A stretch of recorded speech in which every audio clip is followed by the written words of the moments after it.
Aujourd'hui, je vais vous lire une histoire du livre de Sylvie Néman et Ingrid Godon. Le petit bonhomme et le monde. C'était un petit bonhomme. Il vivait dans un monde tout rond et tout petit. Il y était bien. Là-bas, il n'avait jamais froid, jamais faim. Là-bas, il était tout à fait tranquille. Rien ni personne ne l'embêtait.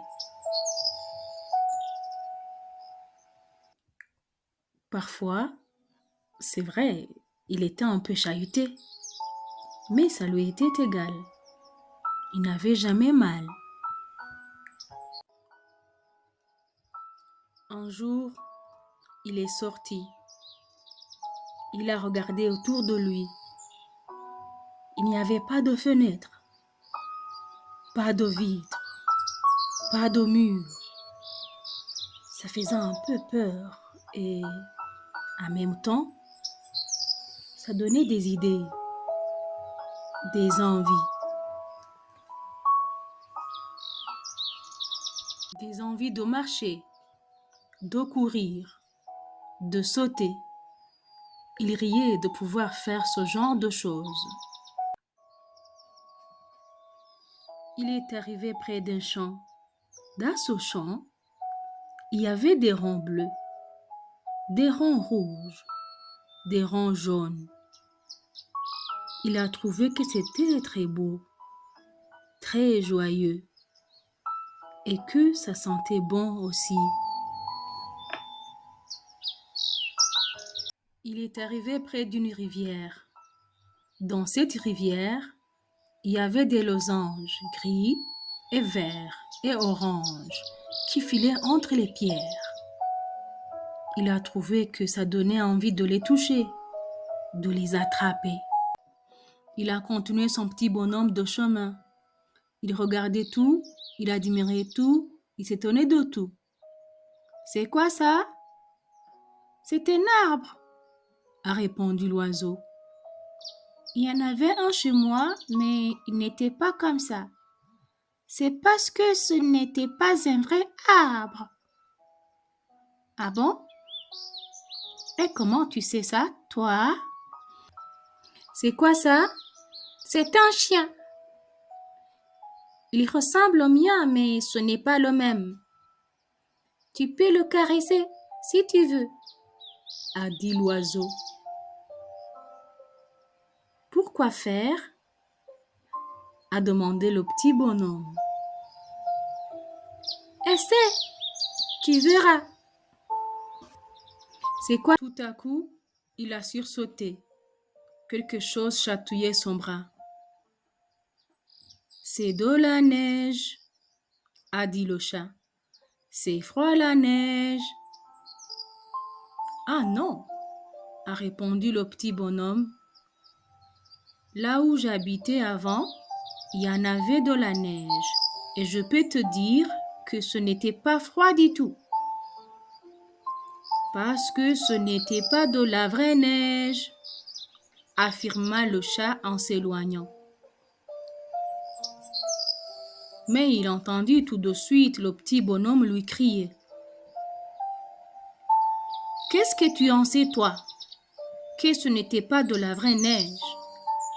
Et si c'était celle-là la pas vraie neige? » Plus tard, il a eu faim. Mais alors une faim immense. Il a pensé. Avant, ça ne m'arrivait pas. Plus tard encore, il est passé près d'une forêt.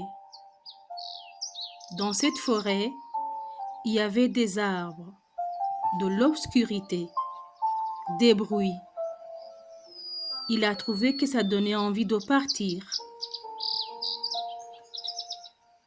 Il est parti si vite qu'il est tombé et ça lui a fait mal. Il ne comprenait pas ce qui se passait et il aurait voulu rentrer chez lui. là où c'était rond et petit, là où il n'y avait jamais eu ni mal ni faim. C'est alors qu'il a vu une maison. Et dans cette maison, il y avait des voix, des lumières, des musiques. Il a trouvé que ça donnait envie de rester. L'écureuil lui dit: C'est là qu'habitent les autres. Tu devrais entrer. C'est quoi les autres? C'est ceux qui sont comme toi. Il est entré. Il a crié: Eh oh, les autres, vous êtes où? On est là. Le petit bonhomme est resté là, dans cette maison avec les autres. Parfois, il lui arrivait encore de penser que c'était mieux là-bas, que c'était mieux avant. Mais l'oiseau se mettait à chanter et le petit bonhomme lui disait: Bon, d'accord, j'ai compris. Parfois, il s'asseyait sur une chaise au soleil. Et le chat venait se blottir sur ses genoux. Parfois, il se promenait sous la pluie et même la route sentait bon son odeur de pluie. Parfois, il mangeait une fraise rouge qui était tantôt sucrée, tantôt acide. Et il se disait: Ça, c'est une vraie fraise. C'est pas comme l'autre.